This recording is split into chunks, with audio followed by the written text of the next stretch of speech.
Bienvenue dans cette deuxième capsule vidéo concernant les représentations graphiques des mesures climatiques. Nous avons vu précédemment une petite mise en contexte du diagramme d'Amberger, c'est-à-dire comment calculer le quotient pluviométrique et quelle est sa relation avec la notion de bioclimat. Maintenant, aujourd'hui, nous allons être un peu plus précis en ce qui concerne les étages bioclimatiques en donnant quelques exemples et en étayant l'importance du diagramme d'Amberger en ce qui concerne le Maroc. Tout d'abord, voyons voir cet exemple. Nous avons ce schéma qui représente une montagne quelconque, une montagne fictive bien sûr, entre deux parties de la région française.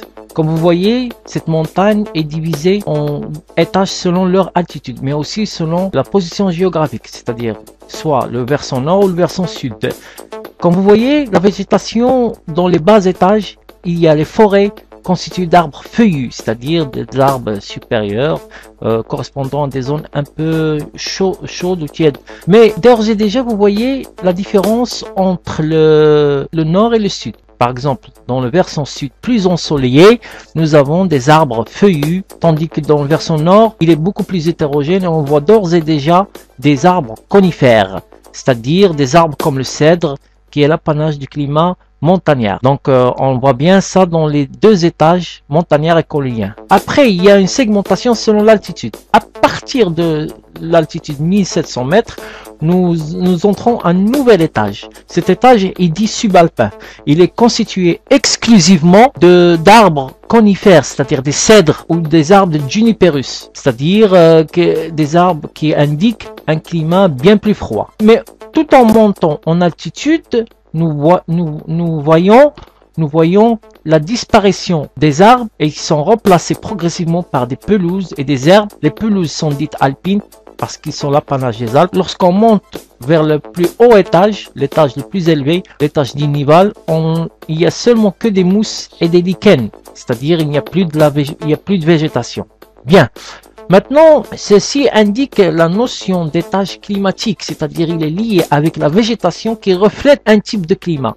Et ce type de climat, il est toujours lié avec la répartition géographique des végétaux, mais aussi avec sa situation géographique, comme le montre cette carte. Cette carte de la planète démontre que la planète Terre est subdivisée en plusieurs zones selon la température, puisque la température varie d'une zone à une autre selon la durée d'ensoleillement, mais aussi selon les types de flore, les types de végétation qui prolifèrent.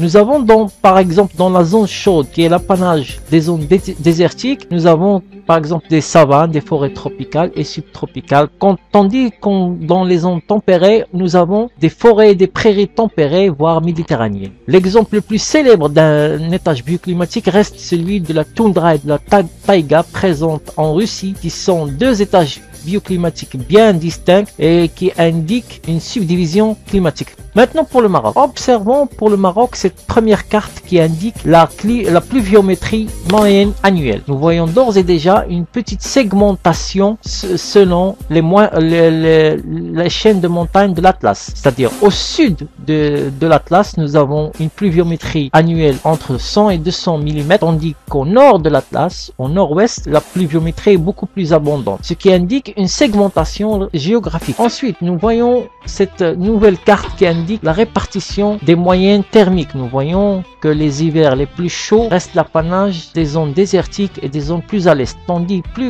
que plus on se rapproche vers le littoral, l'hiver devient de plus en plus frais, de plus en plus tempéré. Donc ceci est dû à la position exceptionnelle du Maroc en tant que dans le nord-ouest de l'Afrique, il a deux façades, une façade dans la mer Méditerranée et une autre sur l'océan Atlantique, c'est-à-dire qu'il est influencé par plusieurs facteurs climatiques en même temps, c'est-à-dire les facteurs liés à l'océan, à la Méditerranée, mais aussi les facteurs désertiques. Et c'est ce qu'a découvert Amberger. Lui, Amberger, qui essayait dans sa recherche de trouver tous les étages climatiques liés à la Méditerranée. Et durant sa recherche, il a fait une importante découverte, c'est que le Maroc dispose de tous les étages climatiques. Il est le seul pays à disposer de tous les étages climatiques représentant les climats propres à la Méditerranée. Ce qui signifie que lorsqu'il a développé son indice climatique et son quotient pluviométrique, il a été essentiellement conçu pour le Maroc.